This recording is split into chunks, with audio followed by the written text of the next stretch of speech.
I'm joined by the lovely, effervescent, if you will, Derek Furtado. How are you, sir? Doing all right. How are you?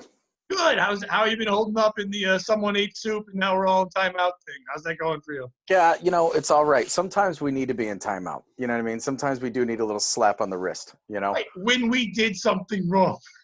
Right. But sometimes we're all grouped in. We're guilty by association. Somebody else did something and we're a part of it. That's just, Sometimes. It's the smelt it dealt it thing for sure, but like it was one guy on the other side of the world who smelled something he thought was delicious and it wasn't, and now we all have to pay. This is the worst. I've been saying it's the worst sci-fi movie ever. Because a guy ate soup and now we all kind of can't work. That's it. yeah. And then when somebody's looking for some sort of way out or cure, it just all of a sudden the credits start running and people are like, wait, did it just end? What, is there a sequel? I don't know. We have no idea. Is this All we anime? know is I think it's anime because I'm not getting it, but it's kind of cool. You know what I mean? It's like, I don't. There's subtitles I'm supposed to know. Am I pronouncing things wrong? it's so funny because I've talked to this, with a few people, and we're looking at the whole, our whole situation, especially in our country, and we're looking at like the whole Trump thing and everything like that. And I go, you know what? If this was a TV show and it literally wasn't what we were doing, I go, this would be the best show. He would have all the highest ratings. It would be the highest rated TV show of all time. You're like, well, this is insane what's going on, but it's our reality. And people are like, I don't really think this is not as fun as this is not a good show. I don't want to be casted in it. I don't want to be part of it. I don't want to be in the credits. I want nothing to do with any of this. Oh, wait for season 3 when The Rock is the president. That's gonna be even more fun. Yeah, that'll be a lot. Now you've got That'll The be a little. Rock. I like Yeah. that people think that's a real viable option. The Rock, come on, he started that company. I can't, no, not The Rock. Okay, I'm a wrestling fan my whole life. Okay, Yeah. we're not having The Rock, the people's president. We're not doing that. Okay? We are already hated. We don't need our president to look like he can fight people. We don't need Kevin Hart chilling out in the White House. We don't need any of that. What's it gonna be? Biden Rock? Is that what it's gonna be? He's sniffing the Rock. I smell what you're cooking, Rock. I smell you. Well, yeah, you do, Joe. You smell everything. the American dream has never seemed more real than it is today. So if we're seeing what's going on right now, then The Rock, nobody's going to go, oh, that's insane. That's crazy. That doesn't sound crazy. Why didn't it happen sooner? The Rock should have been here sooner. After his TV show on HBO, I knew he was presidential candidate material. It's like, oh, absolutely. Absolutely. It's insane. Barack Obama, like him, not like him, whatever, to a lot of people in the world, when he became president, black people were able to turn to their kids and say, you can be it. Oh, He's yeah. president. Oh, yeah. You don't want some young kid who's watching Hell in a Cell from like 2002, and he's got like a Foley mask on, and his dad turns and goes, see, son, you can be anything. If you keep watching wrestling, one day you can be president of the United States. I'm a wrestling fan. Brian Bowden's a wrestling fan. We as wrestling fans should never run anything, ever. No, but that has happened so many times before. We're looking at people. What is it? Where was it? Minnesota. When you're looking at different states, you're like, hey, things are starting to, you know what I mean? Here we go. And when then you have Arnold Schwarzenegger, who's not a wrestler, but when you seen that guy going over to California, you're like, listen, anything. I'm telling you right now, it's all stepping stones to all of this stuff. And right now, I think Jesse the Body, though, was the only independent to ever, at least no party claimed his ass. Like, that was just Minnesota. I have family that lives in Iowa, and they visit some in Minnesota, and they're very, very, like, almost too nice, kind of gullible people. Not my family, like, people there. So they're kind of like, oh, he's a nice fella, and he seems nice, and he knows about Hollywood, and that's nice, yo. So, we'll vote for him. He looks strong. We like strong folk. And then they just let him in, and he just started yelling, whatever. Like, Rock would have to be independent. Because for him to win, if he goes to one side, all of a sudden, he's going to learn that Mr. Likeable, so the whole world loves your cheat day. They're going to have some awful things to say about how you treat your wife and people a long time ago. All those skeletons are coming out, Rock. There's a lot of shit in his past. They pushed over PR stuff. I never thought that one day I would look at the movie Running Man and say, hey, the majority of this cast is actually going to be in politics later on. The one that wasn't was Richard Dawson. The Body Ventura and Arnold Schwarzenegger. You would think out of all of them, maybe Richard Dawson would be the guy. And he's the creepiest of the three. Yeah, of course. But that's just how everything all played out. But hey, all politics aside, what the hell's going on with you? Everything. I'm living the life. Why not? I've learned how to be on Zoom because of this. I lost every job, everything I had because of this. And then I had to learn how to do all this stuff. And I had to take a regular retail job, which I don't mind. In retrospect, it's been good for my mind. I like doing a job that I hate saying it's mindless, but it's mindless work. And it makes me think about comedy. And I Yeah. just enjoy going. It's like I go there and it's like just leaving the house because I've been stuck here with no comedy. My radio part-time. I'm part-time radio, so they were pushing back all the part-time people. So I just doubled down on the podcasting. I got running, got in better shape. I gained like the COVID-19, and then I Yeah. lost like 25. So I'm back to being normal again. Finally performed comedy again last week, which was nice feeling. But Yeah. like still Yeah. now you want more. I almost wish I didn't because now I'm like, where's the next date? You're waiting for the next date. Yeah, you don't know that it's just each date is on an island. So it's like, I don't, you know what I mean? You're getting a little taste of that. But the funny thing is most of the stuff that I've seen you do, like, you know, when you're online and you're putting up different podcasts or different content, for the most part, when everything else outside of trying to get comedy together, any kind of commentary on the world, it's just you online going, I'm running. You're just Forrest Gump, just Yep. letting everybody know that you're back to running. Oh, again. I've It's like, actually had memes made by some fans of like Oates Gump and yeah, me. I've said not only do I run like him, I had my beard real long for a while like him when I started running. Then I finally yeah, cut that. I've met a lot of people in life that I probably shouldn't have just by accident through comedy and stuff. I've slept with a couple retards. I've done a lot of things. You know what I mean? So it's like, it's all there. I'm there. when I never thought your life would be parallel, or anybody that I would even know would be parallel to a Forrest Gump living situation. That's great. And even in this time of division and Black Yeah, Lives Matter and the arguments and all that, I would definitely get into a strip business with a black man from down south. Why not? of course, of course. And you would also help if a black woman dropped her book. You'd go and pick it up for her, and you'd be like, "Hey, here you All go, right, man." well, take it easy. I'll be rewriting that part of the movie, but the rest of it, because how dare I, as a white male, help anyone do anything, Derek? You don't think Oh, of she can course do not. that on her own? You couldn't even make Forrest Gump now. Yeah, how? Yeah, You couldn't. You couldn't make it because he's a white guy, and that's the most white privilege movie of all times. yeah, because he just fell into Fell everything. into He fell everything. into everything. Met the That wow. president all the time, got laid by a girl way out of his league, got to be everywhere. To ping pong champion. It is white privilege to the extreme. Forrest Gump is the Yes. devil. Uh-oh. Did You I froze, lose I you? froze. Sorry, just keep talking. It freezes, but we talk. It's good. It's all audio. You there? Oh, Derek died. See, when you talk about white people and white privilege, the government gets you. That's what happened here. They took over and they froze. Hopefully he'll be able to come back in. We'll figure this all out and see what's going on here. Derek, are you there, sir? No, he's not there. He's frozen. He's cut out in time. But yeah, Forrest Gump would be the movie that right now you could make any movie. You couldn't make Forrest Gump. You couldn't make Honey, I Shrunk the Kids because they're all white. You couldn't Derek now running back. I think he's back. And here he is. He's back Wow. again. Wow. Right when you were saying some of the most, like, oh my God, I No, can't even. what I just said when you froze is that is the government, that is the movement, that is people saying he's talking about white privilege. Get the fuck out of here, and they shut us down. We were canceled.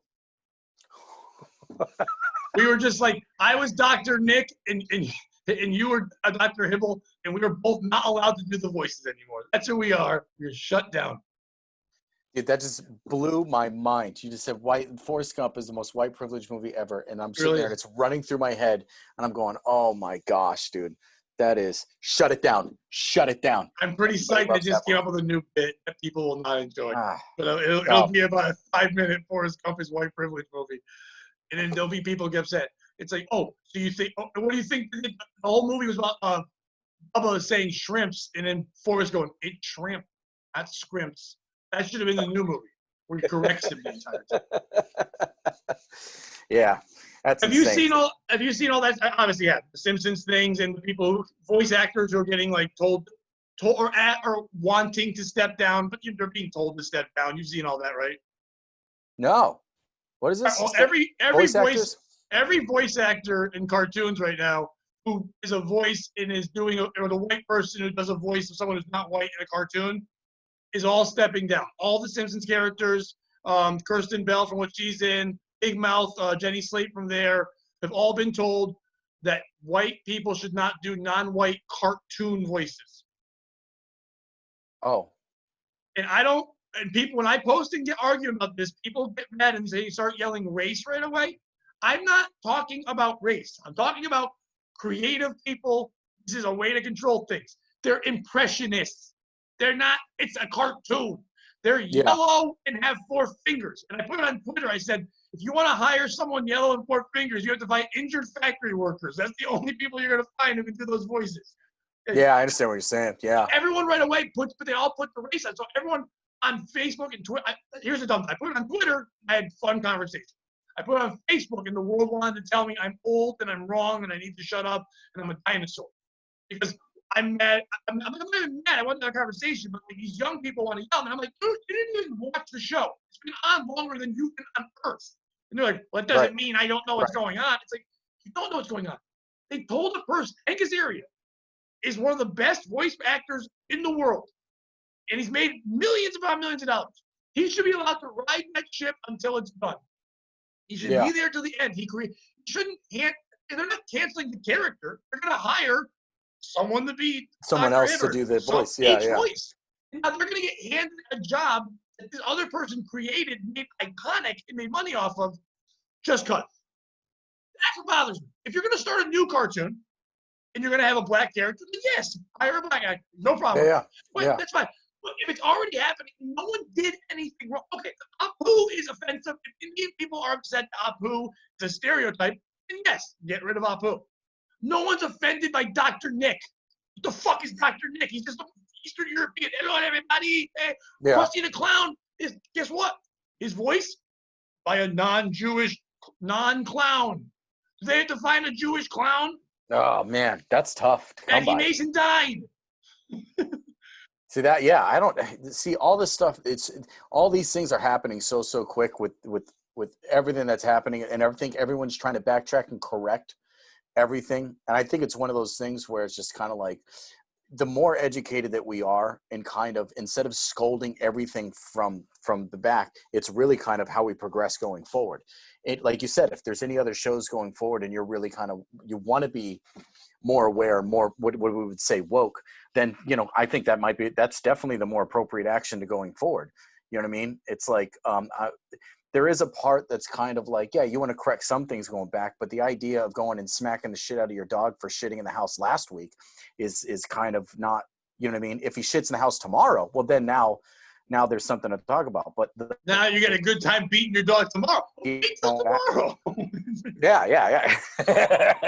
No, but you know what I'm saying? It's kind of like I understand what you're saying. We're going forward, but right now, people are so afraid of the consequences to a lot of things, where even when we're talking about, you know, with the Me Too movement and everything like that, is that the accusation itself is just as bad as the actual confirmation of somebody being guilty of a certain thing. And so people are so afraid to be a part or be associated with any of that people want to wash their hands completely.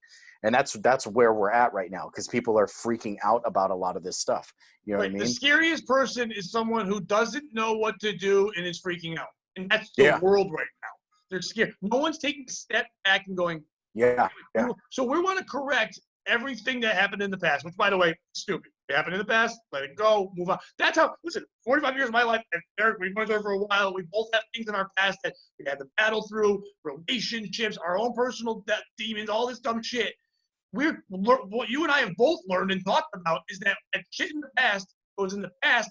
You don't even fuck with it. You just move forward, and you don't look at it, and you don't let it bother you. Yeah. That's what you do with that past. You don't tear down a statue. You build another statue right next to it that now gives that other point. You let the world see what was and what could be. You don't rip something down. You don't take away TV shows that have cops in it. You don't make Chase the puppy on fucking Paw Patrol lose his cartoon. That's a real thing. You canceled a kid's cartoon because there was a cop dog in it. He never shot a chocolate Labrador. Why does he have to be a kid? It's a cop thing. Why are we canceling what? You don't cancel. You don't just say things didn't exist. Plans are dumb. They're not good plans. I'm not somebody who would have an answer because I react and get upset. So now I've learned to take steps back. I'm not a strategist. I don't mobilize. I don't organize. There are people. Let them do it. Everyone just going nuts. It's about dividing and controlling. It's not about race. They're finding ways to divide us and control us. You get mad at this because of this. Let's cancel this person because of this. Let's stop this. All they're doing is proving that we'll keep bowing down and keep stepping back. Every person that steps back from their job is saying, yes, you can control me. It's illegal just to tell that person to step back. That's their job. They didn't do anything wrong. They did nothing to get fired. But they're being forced by guilt to get out. And then good people who think they're doing the right thing are being told it's a racial thing. But it's not a racial thing. But they're like, well, I don't want to be racist. I don't want to be that. Nobody wants to be the bad guy, except for bad guys. They love it. Like, Yeah, they survive. Anything, it's their jam. But like, yeah. they love it. No good guy doesn't laugh. You know, no, nobody does. Nobody does. He's a good guy 99% of the time, but don't get him laughing. He's fucking Conquer and divide. It's just so weird. And I made a post on I'm on that new app Parler. It's like Twitter, but you don't have to deal with snowflakes, and it's weird. But anyway, it's like I put a thing saying, for all you people that are fine with canceling entertainers and all that, and a lot of you people that are doing that are teachers. They have free time and they like to tell people what to do. Wow. Hey, white teachers, you're next. You don't think you're next? You don't think the next logical step is for the movement to say, why should white people teach non-white kids history? It's not all white history. Why should? And they're going to feel guilty. They're going to step. And it's not about. It's not about the people taking the job. It's not like me saying white people losing jobs. It's just a way to show control. Because then what's going to happen next is they'll give the jobs to a lot of black teachers, and then a new group will come in and go, well, it shouldn't just be black. It's just going to be controlling until, therefore, all teaching is through Zoom. There are no humans anymore. We're all just sitting at home, controlled in there, and then voting isn't. It's a way to get us all to fucking. I'm telling you, it's conspiracy craziness, but it really is a way of getting us to divide against each other. 9/11, we all loved each other afterwards. Support, no team. Yeah. Coronavirus, put on a mask. Get the fuck away from me. Don't touch me. Don't cough on me. Grandma's dead. Get the fuck out of here. Except for if you're rioting, then let's hang out. Then put your mask back on. The pattern of behavior is a very human thing. So regardless if you're far left or far right, no matter what it is, our reaction to a thing that's opposed to what my ideal is, it's the temper tantrum mentality. Our country has definitely become that way. Our world has become that way. The thing is when people talk about snowflakes, our country in comparison to the world has been participation trophy because we've been handed the winning ticket through the past, whatever, few of our generations. That's the life we've lived. So now when something opposes the way I feel about something, to lose my mind. And then if it's right wing, if it's left wing, no matter what it is, somebody's going to pull temper tantrum, and you can always find somebody being hypocritical, reacting one way to one thing to another way to another thing. And that's just kind of right now, our country in comparison to other countries around the world, United States of America is a toddler in comparison to other countries. So we're reacting like toddlers. Okay. I'm not getting what I want in the middle of Stop and Shop at the grocery store because my parents aren't hooking me up with freaking Cookie Crisp. Okay. That's the way we're reacting to a lot of things. And so because of that, you're always going to have an opposition that's going to just swing so much harder to the other side and so much more to the other until the fight's done and maybe people can wash their hands of it. But until then, right now, there's a lot of fighting going on. There's a lot of angry people. And us as comedians, we're just trying to find that balance in between because there's so much hatred going on. That's why I feel like a lot of us want to go up there and kind of get on stage and kind of really scream on the top of our lungs because a lot of times comedy finds a balance in a lot of that. We find and when I went on stage and even I tried to just touch the subject, you can watch people are still uncomfortable, not even like going into like what I even just said there, literally just like, so I want to start by going, is it weird to be around people? It's just, we're all in timeout, and they're like, it's just like I'm letting them know it's weird for everybody type deal. And then I only threw one fact in and I got them to kind of laugh. I said, for all you're afraid of it, just let you know guys know what the average age of COVID death is? No one knows. Like 81. You know the average age of regular death? 78. So just so you know, it's killing people that are old. You know what else kills people that are old? Old. And then people after that, I'm like, old kills them. They're old. So you're not old here. We're going to be okay. You're going to find. So I'm standing on stage. I have no mask. People are sitting at tables 6 feet apart. They're a group at 6 feet apart tables, no mask. But the wait staff has to walk around masked up. I don't know what that does. I don't know what it is, but it does get in your mind. It's a weird reminder of like this person walking. Like before this happened, if I saw that, I'm like, oh, you work at a nail salon or a factory, and you're not white. That's what mask meant. Or maybe you're a doctor, but not really. You're that girl I used to date who went to that school where she thinks she's a nurse, but she's just a secretary and she gets to wear scrubs. Like that kind of person. You're a drunk Jewish person and your yarmulke slipped. Whatever's happening, there's something on your face. But now it was a weird reminder. The more I went into I didn't even go into material. I had newer stuff to work on. I did a half hour. I probably did like 25 new. Because I didn't care. Well, because what the? They don't matter. They don't matter. If I didn't think they mattered before, they really don't matter. It's all about me just getting things going. I did one dope to get myself going. Rivera's on the show. He's like, yeah, I'm going to do that too. And then he did 30 minutes of shower fucking. It was all the same shit. But I was like, whatever. I gotta go to the classes. He even said I walked off. I walked off at the end, and I'm like, fuck, I did one old joke. He goes, all right, Mr. One Joke. I did my own fucking old shitty accent. I'm like, oh, man. Which he crushed and did great. But, you're at some sort of vineyard. You're outside. You're doing whatever. We're all trying to figure it out because a lot of times now they're not in the rooms. The elephant in the room is the room itself. It's the comedy show itself. Our whole environment is completely different. Some people don't want to deal with it and want to run right through it. But, I mean, I'm sure you feel the same way I do. I feel like I have to acknowledge it. Like this is a thing going on. Before I can do this, I need to kind of acknowledge something. Whether or not I go deep into it material-wise, I just need to say, hey, this is I need to get this because I can't not say anything about what's going on.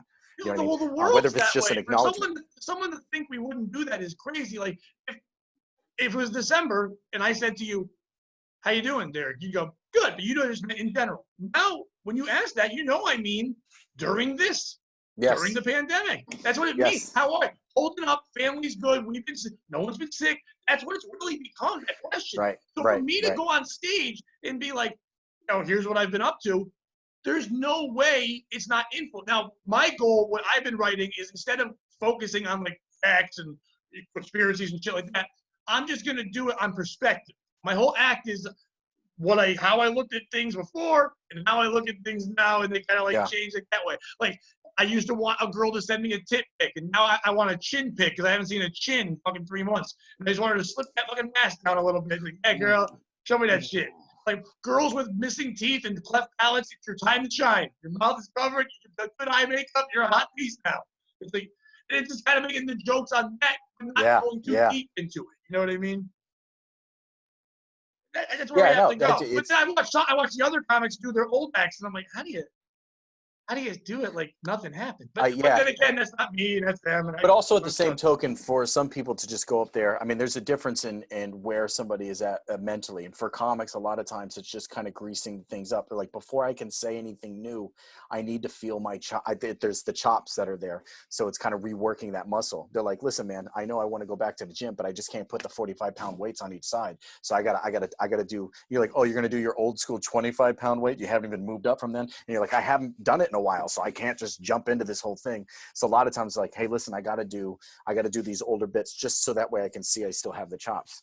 And so that's kind of where Christine Blinn was on the show, and we were talking about that. She was like, she's like, I got some newer stuff, but I don't know where to do it. And my mentality always was, you need to have one joke that when you start your set, it's just a quick 30-second, even before you say hi, how are you, whatever, boom, uncross the arms, unclench the asshole, gain the trust from the audience, make them go, oh, he's funny. Oh, here's a quick line. And then I can do, hi, how are you? Go into and then right after that, I go into my new shit.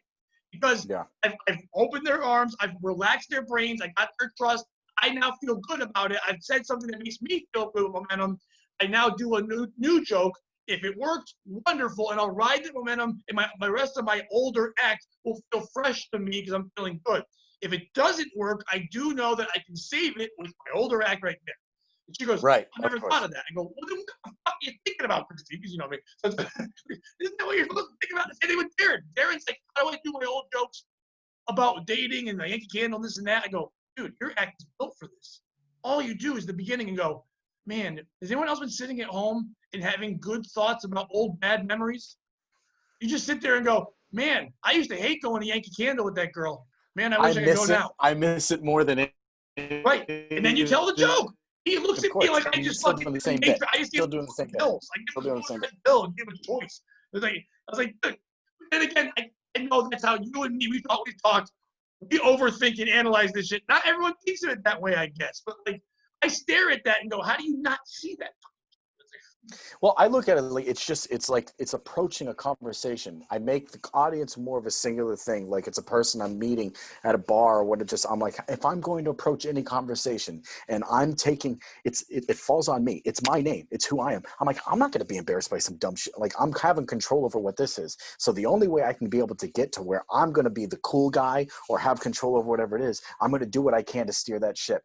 I'm not going to sit here and just kind of like, well, I just got to do my own, like, hey, I want to say a certain kind of line to a chick. I'm trying to, get it. I'm like, I have my line. I'm like, but before I can get my line in there, I'm not dependent on the line. What I'm going to do is I'm going to use other things. So that way, when I say the line either may one work in my favor because she actually falls for it, or two, I actually sound ridiculous for saying it. She finds that funny. So now it even works in my favor because of that, because now I'm being even ridiculous because I'm saying the line. Either way, I'm having control over what's going on. So it's like, I look at it like it's not about even being right or wrong on stage. It's really not about being right or wrong. Admitting that you're wrong a lot of times carries control as well. It's like, wait a minute, I've been walking around saying this dumb shit for the longest time, and now the crowd feels like, yeah, you have, and I'm like, I'm a fucking moron, and now I'm getting laughed, but I'm having control over it because I'm admitting that fault. Either way, I'm the one who's steering that ship. You know what I'm saying? And I have to That's the acknowledge all best. that stuff. That's my favorite move in comedy and in life. I remember one time when I was much younger, I think it was like 20 some years ago, I was at a bar, and what I did was I wanted to try a line, but knew it wouldn't come off from me. It wasn't my personality. So I went up to a girl and said, oh, I'm sorry, Bob. Did you hear what that guy said to that girl? Oh, this is a lie. This did not happen. There was no guy saying anything to that girl. I said the line. I said that guy said that line to that girl. She goes, oh, how creepy. I'm like, yeah, that's gonna be, stay away from him. I'll buy you a drink. And so I buy her a drink and I'm hanging out with her. And it's like, that's what my act kind of is. If you think about it, I'm kind of like this day, I'm like, can you believe that asshole thought this thing? And they're like, no, Pat, you wrote this thing. But I convinced them that I didn't That's write right. it. Someone else said it. But the thing was, the excuse was not about whether the line would work. It's the fact that I got to say it, motherfucker. I don't care what the intentions were. I don't care. Okay? I got to do that. Yeah, I got I got to to deliver it in the way that I knew I read my audience. But also, here's the big thing with comedy. Comics always say they read your audience, but also realize that you are the alpha. So read them, but also stay on your own ground. Don't read it and pander and appease them by going, I think they want to hear this. No, here's what you're going to hear from me, but understand that you might have to like ease it in a little more or in their face or drink you, whatever. Be yourself and just be a different level of it. Don't let them cower down to it. Oh, you control it, but it's a magic trick. My thing is, I'm like, I'm not going to sit here and just bend over for you. What I'm going to do is I'm going to have you look here while I can do this over here. So the attention span is for you to be able to think that this is what's going on, but I'm able to kind of ease this other thing in. So the thing is, if I'm able to listen, even if I say foul shit and I say dirty stuff and I'm going to relationship, I'm going into sex stuff, and you know my acts, I do a lot of, I go, but the thing is there are times couples that are in there or whatever it is, I'm like, I might get detail oriented and some real sexual stuff, but the fact that it even like from a very conservative type of crowd up front, I go, how did I trick them? For me going into detail about doing some horrific things, I'm like, I'm steering that ship towards that direction. There's a way of doing that. So my thing is, I'm not going to bend over for anybody. My thing is, I will eventually get you to where it is that I want you to be. And there's a way to go to do that. I can't, like what you do and what I do is different. We try to help certain people out, but that's the part people need to figure out that's on their own. That's the thing you need to figure out on what your magic trick is to get people to believe whatever it is you're saying. That's why you have those guys that like love Doug Stanhope, and they go up and then they say the horrific thing and they go, why aren't people on my I'm like, because you don't know the magic trick. You don't or they're just not that kind of magician. Like you're not gonna levitate. Yeah. Get some rings, bitch. You might like levitation, but you gotta do rings or cut a But you lady. can't do it. Yeah, you're with cards. You may like levitation, but you're good with cards. Yeah, that's what and you gotta understand that. So when someone like me, a big Magic fan, runs up and goes, "Do the trick like this," realize I'm only saying it because I fucking like what you're trying to do. I know you need to fucking do it better, or someone's gonna call you out, and they can see it in the fucking cards in your sleeve, Nick. I can see your sleeve. I'm trying to help you. Fuck. You're bad at magic. Some of you are just bad at magic. Quit magic. Juggle. Stop. Juggle. Yeah, juggle. You just can you know what? Why don't you just be the magician assistant? They probably get paid pretty good if the magician's really good. Like, I don't know what to tell you. You know, I was talking some to people Howie can't Mason. figure it out. I had Howie on the podcast, and him and I were talking about how much we miss open mics, sitting in the back, shitting on what young comics are trying to do, and how great it would be right now. Like right when like the riots started, right when all that happened, Floyd and all that, watching these young comics go, "I got this." Like, "Oh no, you don't. Oh no, you don't. What are you doing?" And then like what? And then when they walk over and go, "What did you think?" Both looking at them and going, "That was good." Next time, like, do the kneel, like telling them terrible things to do to make it even worse. Act it out. Yeah. You should actually be silent for 8 minutes and 46 seconds. That would be a good. Yeah, for you, that would have been way better if your allotted time was a complete silence. If you were a mime through the whole thing, that would have been a way to go. You just hold a sign that says, "I can't breathe," but you keep spelling breathe wrong because you need Google to figure it out. So it's a fun "I can't spell breathe" thing. But you guys are so right about that idea. There is a part that used to frustrate me about open mics. It's now a thing that I'm going, man, I really miss the idea of the confidence that an open mic person will go up and they go, "Oh, here we go."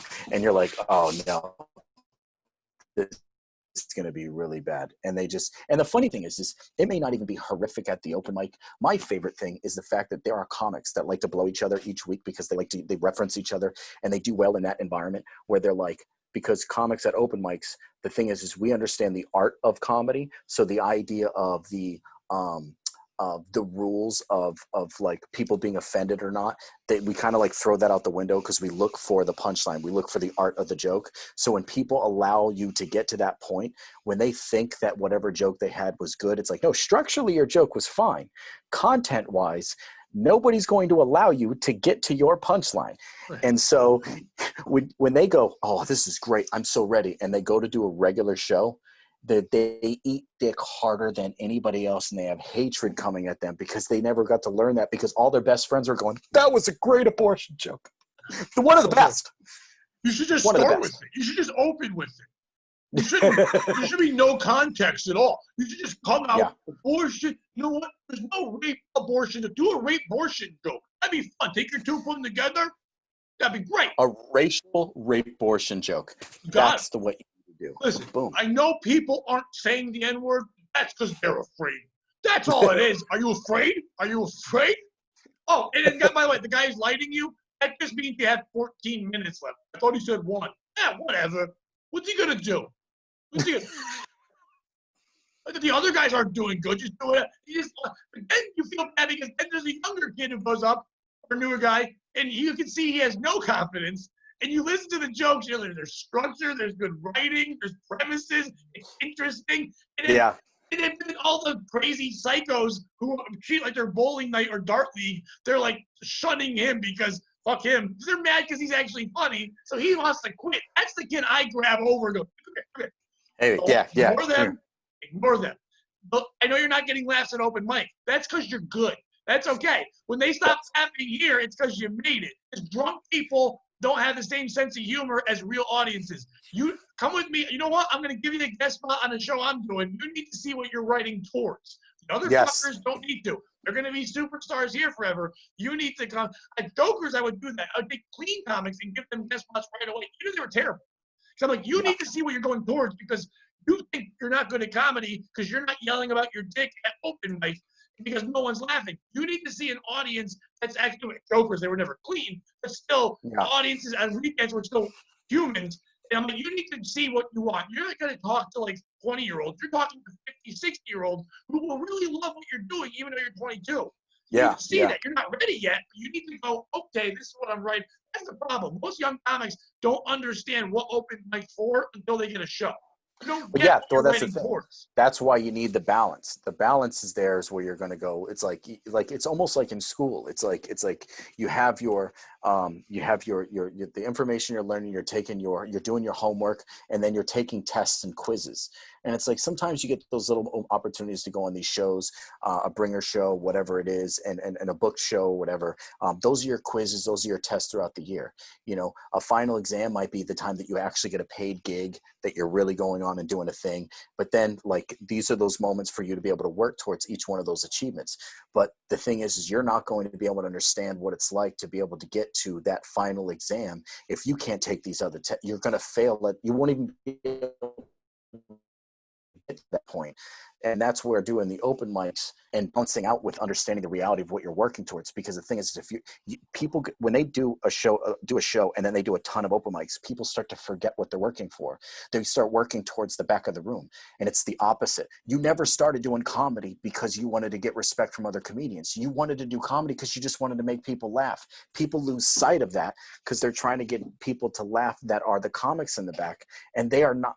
That laughter is not real. Like you said, the ones that aren't laughing, they're the ones that, because they're seeing what you're doing is good, and they're going, mother, like, I should have thought of that. Damn it. I was like, oh, you shouldn't have. You're not that kid. He's brilliant. He did whatever. You're yeah, inspired by it now. And that's yeah, the thing. The other problem is that, and I hope when this all ends and we're back to open mics, I hope more comics act like you, me, guys, we know Howie. There's only a few people that have been doing it a while and still go to open mics. A lot of comics think like they graduate from it. They don't need it. A, we need it to stay sharp. B, I need to be around young comics so I'm inspired, like fucking yeah. Eye of the Tiger shit. I need to Oh, see that yeah. hunger and passion, so I'm pushed. C, if I'm around, they go, oh, I'm a new comic. I'm going to put on a show. I don't know anyone who can do 45 minutes.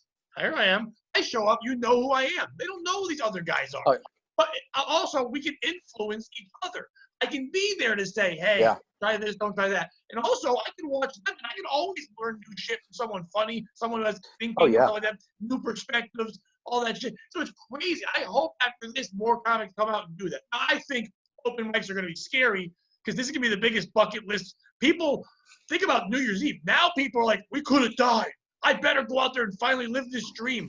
And they're going to be so unfunny and so crazy. But they're going to be able to bring people. And clubs need money more than ever right now. So we're people like you and me opening acts for good. Oh, we're done. We're done. Done. We're done. It's over. If We I are can't canceled. find a way, if I can't find a way to hold on, if I can't find a way, this shit is gone. Like, I know that was my feeling. I'm like, anybody who's been somewhat established, they're going to need their things too. So those things are going to get booked across the board. Okay. Then you're going to get a flood of people that are going to, and now the thing is, if I'm an owner, I'm like, I want to bring the guys that are on board that I know are going to be able to bring people. And so the guys that are working in the middle that have something, but not a guarantee, like, you know, the work, kind of the root of this stuff, it's going to be much more difficult. That's fine. I totally understand what that is. You just got to find a way. That's why I was embracing this, working on the show that I might be doing for Compound, all that stuff. I'm like, I need to develop new things because I need to find an audience to follow me and also find something else to do to stay creative, because for a while, you and I aren't going to be getting the big busy schedule again till at least December, unless this whole thing curves around or whatever. It's not going to be now. I mean, I have dates in July, stuff like that, but there's nothing big, and it's going to be slower. And like you said, I'm a club owner. I'm doing one of two things. I'm either hiring a name that can draw and only putting one opener on because you got to worry about all the people there, whatever, and paying expenses. We're not going to, for guys like us, no one's going to give us hotel rooms, things like that, because they don't have the extra budget right now. Right. We're going to take less money as it is. Or you're going to just do showcases and have a bunch of people bring people.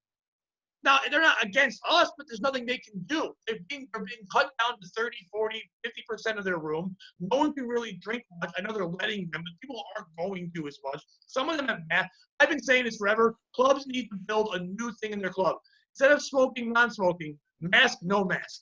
In the middle of the room, you put like a glass part, like plexiglass, like hockey.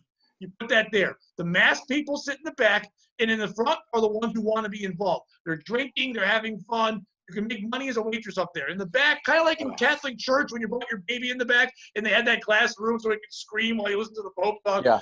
That's what you need. We should split it in half. You're not going to make any money back here. But as soon as you put that plexiglass up front, everyone's going to treat us like we're the blind guy in Roadhouse, and they're going to be throwing drinks right up at the thing, and we're just going to be sitting there plugging away. With a guitar on my lap like a moron, going, I don't want to hold the guitar. And play like that. And in the middle, just go, ladies and gentlemen, Dalton. Why did he announce Dalton? Why did he announce Dalton? No one knows he's Dalton. He's a bouncer. Why did he know? Yeah, he's a bouncer. Exactly. Oh, my gosh. That's hilarious. That's hilarious. My favorite fucking terrible movies of all time. I love that me too. movie. Me too. Jeff Healey should be famous, but because what you want to talk about white privilege not happening, he's blind and plays guitar. But because he's not black and plays piano, no one cares. Ray Charles, Stevie Wonder, famous. Healy plays guitar. He's written great songs. He has a song with the word eyes in it. He's blind. See? There's no white privilege for Jeff Healey. Oh, he looks like the fourth Hanson, but blind. Come on. That's just one of all of them. Damn it. I'm doing it. White blind guys matter. WBLF. No. No. We're in. You're on this episode. That's the name of it. You're in trouble. No. No. I like when people get afraid of what I'm going to call it. They're like, oh, dude, don't. Hey, don't worry. At least on your episode, I didn't ask you if you have robot sex toys you fuck. I know you watched Brian's episode. I like how halfway through, he's like, hey, man, I'm not really supposed to talk about it. I didn't ask you. I didn't have this info. You just broke out robot Chinese sex and kept calling it his job. Yeah, that's to try that out. You're that whole at thing. Your work. You're at a job. I'm going to go to work pretty soon. You don't go to your closet and fuck your work. Well, I could, but that's a whole. During the orientation, they actually frowned upon. Orientation. That's a Brian asked. How did he even find? I don't even know. Only he does that. And that, you know what I think? Because of him, because of his personality, how fucking likable that motherfucker is, he's going to be able to go on stage and talk about that, and old women and children and everyone are going to hold lighters and go, he's so great. And if you and I even mention fucking like a toy or a pocket pussy, boo, get off you creeps. Pat, I don't know if you know this, but I have been working before all this stuff went down. I had a killer sex toy bit. And it's been, it was going over very, very well. Nice. And yeah, it was all about, but you know what? You've got nice hair. You're a good looking guy. If I go up there and say I fuck things that aren't real, people believe it. Well, they believe it. It's more like they're sitting there going, no, I understand why you're saying it's like funny, like it's a joke. And I can hear you, and I'm not laughing out loud, but I go, yeah, that's funny. But I'm also not laughing because I can literally see you doing that. And it's making me uncomfortable. Well, also because you know me, because I'm literally doing it. Because I'm showing you. Look at this. This is what I. Yeah, he's acting it out. Sir, you get up on stage. You be the pocket pussy. Lady, you be the camera. I know Pat Oates said he would never be a prop comic until. That's what I had to ask Brian. I'm like, are you going to bring it on stage? I might. I think you're going to ask because I can describe it pretty well. He's going to be sitting there now. He's going to go, well, if I can get a certain percentage off of selling these things, if I can utilize that to sell them as props after a show, then why not do that? Props. He's going to get them to name it after him. Oh. He's going to have a name. Or his best friend. He'll have the Craig gas hole. It's a thing. Oh, the Craig gas hole. You're fucked. Craig gas hole. It just got his face on it. It does Jay Moore voices while you're fucking. Oh yeah. It does impressions while you're sitting there taking care of it. Yeah. It has different modes, and it is literally Craig Gass doing the impression. Girl, what's it like? What's it like to be in the backseat of this car with Chris Rock, Tracy Morgan, and Jay Moore? Yeah. Oh, that's crazy. Bang me in my asshole. What's the deal? I didn't hit the Seinfeld button. What are you doing, Craig asshole? What's the deal with your finger in the butt? Oh my gosh, that's always the go-to. Whenever you turn it on, it automatically is on Jerry Seinfeld. You have to put it to another thing. It's the new version of the Christopher Walken setting for your GPS. What's the deal with you fucking me in my ass? It's the GPS. That's what it is. Oh, it's getting me to dick. Yeah, it is. The GPS. Maybe that's the name of your podcast. Are you still doing the podcast? Right? Yeah. No, we haven't really been able to see each other that much at all. Since all this, and the thing is my son, is now 5 months. We've been doing a lot of stuff, with him. By the way. Yeah, thank you. And then plus my girlfriend, she also she finished law school, so she's studying for the bar. So it's like every day, apparently it's hard to take the bar, and so you got to study. It's just the bar. Like, the bar is like set the bar. You're supposed to be above the bar, right? Is that the whole thing? You're just the bar. You're just the standard. It's nothing great. I don't understand. Many bars. It's not that great. Yeah. So that because of that, and all of that, and everything kind of going on right now, I think we're just kind of taking a backseat to all that stuff. But we definitely have conversed about the idea of possibly doing something again in the future, because we did have a lot of fun with our podcast. Well, I figured you and him were going to do some kind of documentary about comics dealing with this. Knowing if anyone was going to do that in this area, it'd be the two of you. Yeah, we probably would. I mean, that's probably, we've talked, listen, every conversation about all kinds of,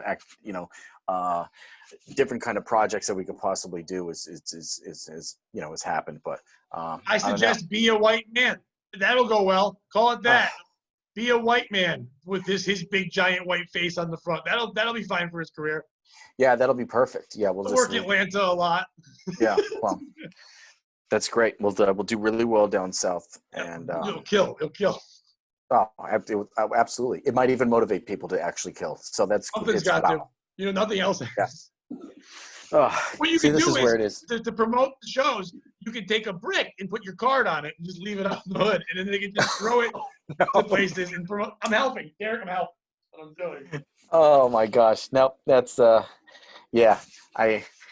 There's so many ideas we could possibly do, but right now it's just one of those. I think we're all just kind of waiting out the storm. So I just want to get on stage. Right, but if you don't strike all the irons hot, the world is going to be coming up with ideas. There's going to be a lot of creativity and a lot of bad creativity. A lot of things are going to come out once people feel they can. I think it's the people that were trying to do new things during this that are going to shine. People that were trying to create throughout that are going to be able to, not so much stand-up side, but the other parts of it. Because when it's over, the Zoom comedy shows are not going to be a thing. That proved that's stupid. I didn't do one. I said from the beginning I wouldn't. I've turned a bunch down. I need to be in the room. I need to feel their energy. I'm not doing that shit. I think the people that learn new technologies, new way of podcasting, new ways of being on social media and gathering people's attention, people are going to want to stay home still. They're not going to go out as less. And when they do, I don't know if it's going to be comedy right away. Yeah, we all love comedy, but they're going to choose restaurants, visiting family members they haven't seen, other things first. And because of that, and also a lot of them spent a ton of their money. You think they would save it, not going on vacation. They spent it on their gardens, on their fucking patios, getting pool, but making their homes. They thought they're going to be stuck there forever.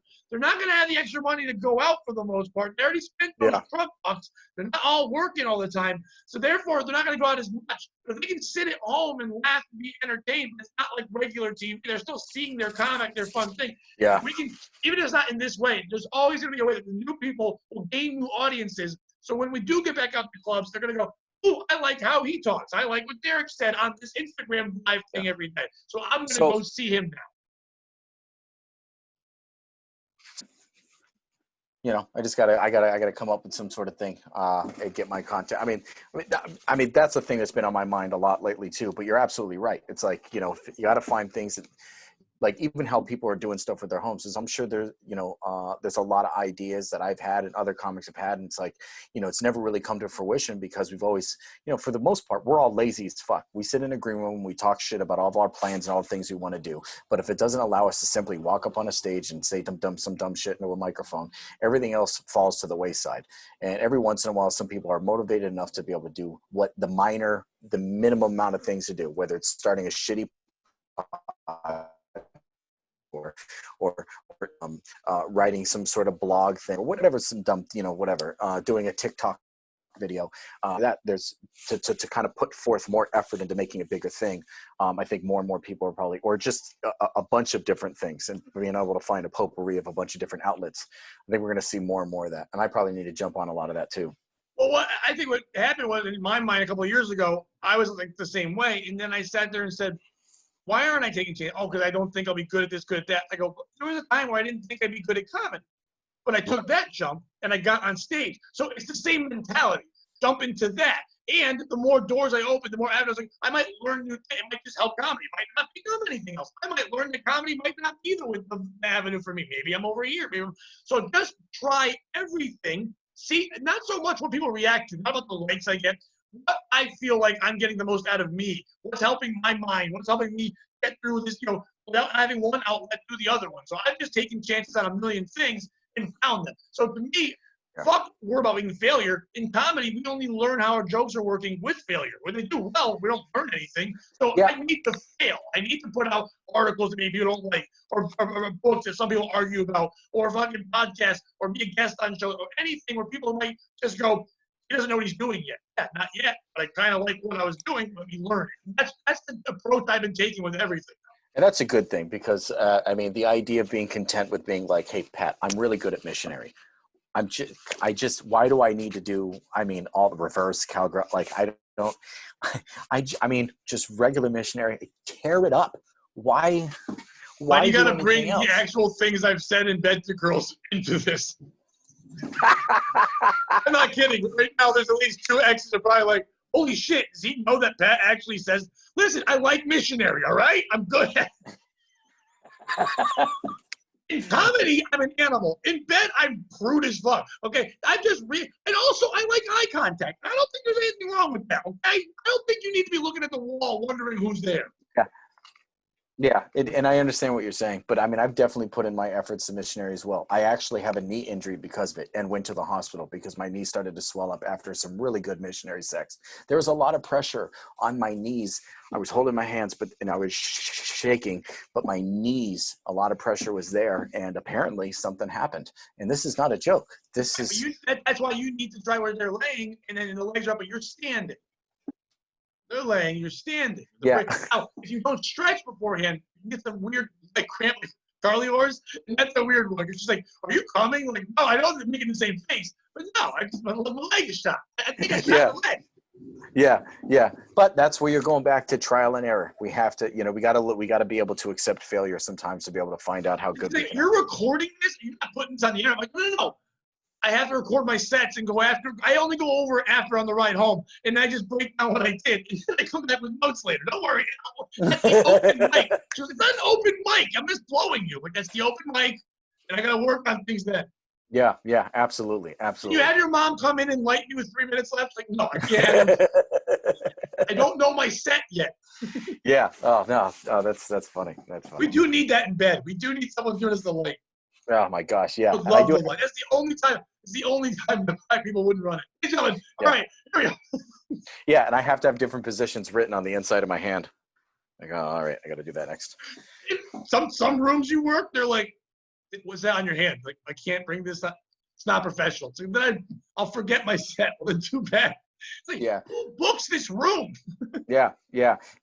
I'm so inconsistent. I've never really finished on time. The first time it was definitely, I finished my set a lot earlier, but then there are a few times I've gone over, but I had too much to drink and which I shouldn't have done, but the drinks were on the house and it just got carried away. You know what I mean? The greatest comparison would really, I just thought of it, was the young kid who's going to do it for the first time and he thinks he's going to do an hour.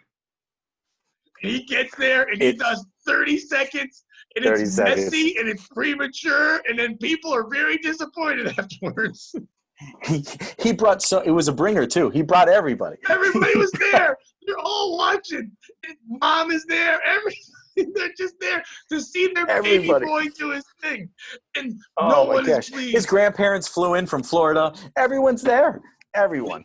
There's the 2 of them are standing by the door when it's over, and everyone's telling her she did great and she carried the show, and everyone's telling him good try. Don't quit your day job kind of stuff, like, you know. It's like, and then, like, his dad walks by and says, I can write a couple of those for you if you want. It's like, if you want, I got some. Oh yeah. And then next, a month later, he starts inviting people to go and see another one again. They're like, you're not going to do the same material again, are you? No, you know what? All new stuff. It's all new. I thought of these crazy new things. It's great. I've got lube. I've got this hat. Like, what? I don't know. What kind of hat? Yeah, that's great. That's great. See, there's so much comparison that's right there. And this is why Really there. You're wearing shorts? I don't know. You're not supposed to. Make sure you put the mic stand back where you got it in the first place anyway. Really? Okay? You just got to put things back. You can't just You don't have to ask where they're from. Just do the material. Wait, where you from? You watch Netflix? Stop. Just do your act. Somewhere, some comics like, you're doing my entire bit. Stop it. This is my entire act. He's again. What is happening? Are you back? There he is. We're having freezing technical things. That's what she said. Hey-o. Hey. So the thing says my internet is unstable. So here at my job. So that's okay. But I'm probably going to have to. I think we're good at wrapping up anyway. Yeah, Derek, where can people follow you? Thanks for doing it. Where can they follow you? What do you want? Anything you want to promote, plug, whatever? So basically, I've been saying this to people lately. It's like, this is really how the internet works. I can give you direct stuff. There's this really awesome website called Google, and just type in my name. There's a few links below. Click on those things. There's Twitters, there's Facebook, there's all that kind of stuff. Just put in Derek Furtado on Google. You'll find so much fun stuff. And then I'll keep people updated on what's going on. I mean, as of right now, it's definitely, I don't have anything really scheduled right now, but I'm definitely pushing to get some stuff here on the horizon. So when I do, I'll let everybody know. Are you the Highlander of Derek Furtados? Are you the first one that comes up? Or are there better Derek Furtados in the world? Oh, no. I'm the number one. I think there is. I'm very proud to be the Highlander of Furtados. There's a black doctor in Texas who does like heart surgery, and he's like, yeah, fuck you, dude. Fuck you. I think there's a shitty realist. He made a heart valve, and I made a dick joke, and I'm winning. You definitely got more traction, but his checking account is way better than yours. He has one bad surgery, and it's all over. I have one bad set. I'm back the next day. I'm good. The next day. Yeah, you're right. Yeah, I think I have a shitty real estate agent or a lawyer that I think it's got the same name. But outside of that, it's just me, man. I've got a black doctor, a woman in England who lost her dog and it traveled the whole country to find her, and my dad. That's it. Oh, okay. Oh, actually, there is this one other guy has the same name as me. He actually lives in Fall River, and I actually know his girlfriend. And lives in the same place that you're from? Well, I live now in Somerset, but he lives. But you were there. You're right near in the area, right? So I know his girlfriend too. And the funny thing is, we're all friends, like online on Facebook. And then I guess she was pregnant, and then she tagged him. But I saw it wasn't like I was tagged, but I saw my name initially, and then she put up the thing with the baby, the ultrasound, and like I had to comment and be like, I almost fucking shit my pants because I don't even know how this happened. I never did anything with you. I'm like, man, I blacked out before, but I've never just, you know what I mean? Like I can remember the night. You're blocked out so much that your name got someone pregnant. I had no fucking idea, but that's fertile shit. That's bunny rabbit status. Just your name is getting people locked up. That's great. Oh yeah. So yeah, if anybody just goes on Google, types in my name, Derek Furtado. Check him out, Derek. Thank you so much for doing this, man. I really appreciate it. Not a problem, man. I'll talk to you.